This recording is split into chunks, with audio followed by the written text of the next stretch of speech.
ಕರ್ನಾಟಕದ ಉತ್ತರ ಭಾಗದಲ್ಲಿರುವ ರಾಯಚೂರು ತನ್ನ ಐತಿಹಾಸಿಕ ಮಹತ್ವದಿಂದ ಪ್ರಸಿದ್ಧವಾದ ಜಿಲ್ಲೆ.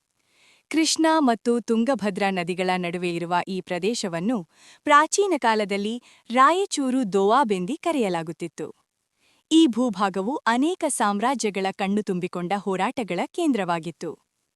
ರಾಯಚೂರಿನ ಇತಿಹಾಸ ಮೌರ್ಯರು ಮತ್ತು ಶಾತವಾಹನರ ಕಾಲದಿಂದಲೇ ಆರಂಭವಾಗುತ್ತದೆ. ನಂತರ ಚಾಲುಕ್ಯರು, ರಾಷ್ಟ್ರಕೂಟರು, ಕಲ್ಯಾಣದ ಚಾಲುಕ್ಯರು ಇಲ್ಲಿ ಆಡಳಿತ ನಡೆಸಿದರು. ಇವರ ಕಾಲದಲ್ಲಿ ದೇವಸ್ಥಾನಗಳು, ಕೆರೆಗಳು ಹಾಗೂ ಸಂಸ್ಕೃತಿಯ ಬೆಳವಣಿಗೆ ಕಂಡುಬಂತು. ರಾಯಚೂರಿನ ಇತಿಹಾಸದಲ್ಲಿ ಅತ್ಯಂತ ಪ್ರಮುಖವಾದುದು ರಾಯಚೂರು ಕೋಟೆ.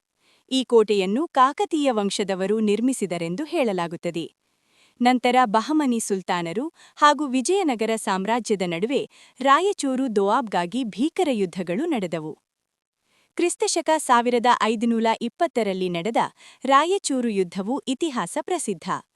ಈ ಯುದ್ಧದಲ್ಲಿ ವಿಜಯನಗರದ ಶ್ರೀಕೃಷ್ಣದೇವರಾಯರು ಬಹಮನಿ ಸುಲ್ತಾನರ ಮೇಲೆ ವಿಜಯ ಸಾಧಿಸಿ ರಾಯಚೂರು ಕೋಟೆಯನ್ನು ವಶಪಡಿಸಿಕೊಂಡರು.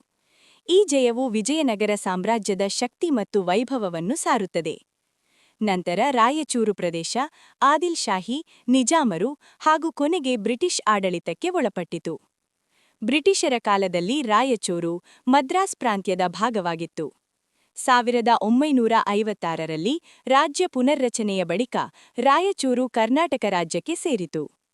ಇಂದು ರಾಯಚೂರು ತನ್ನ ಐತಿಹಾಸಿಕ ಕೋಟೆಗಳು, ದೇವಾಲಯಗಳು, ನದೀ ತೀರದ ಸಂಸ್ಕೃತಿ ಹಾಗೂ ಸಮೃದ್ಧ ಕೃಷಿಯಿಂದ ಪ್ರಸಿದ್ಧವಾಗಿದೆ.